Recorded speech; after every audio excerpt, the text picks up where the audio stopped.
এই যে 20 বছর ধরে আপনি নামাজ পড়ছেন না, 10 বছর ধরে আপনি নামাজ পড়ছেন না ইচ্ছে করে, আপনি জানেন নামাজের জন্য কি হবে? কবরে একটা ফেরেশতা নিয়োগ থাকবে, বিশাল এক পাথর নিয়ে। সে একটা বাড়ি দেবে মাথার উপরে, গোটা কবর আগুন আগুন হয়ে যাবে। গোটা আশেপাশের কবরের লোকেরা পর্যন্ত ভয়ে কেঁদে উঠবে। কোন বেনামাজি যখন মারা যায়, কবরের অন্য বাসিন্দার আল্লাহর কাছে দোয়া করে, আল্লাহ সে যেন আমাদের কবরস্থানে না আসে।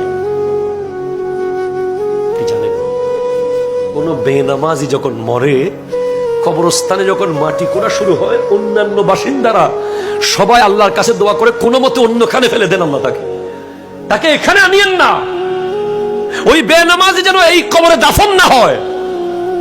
কারণ তার আযাব এত মারাত্মক যে অন্যান্য কবরের মানুষ শান্তি পাবে না, তার আযাবের অবস্থা এমন হবে। আজকে কত নামাজ আমরা ত্যাগ করছি।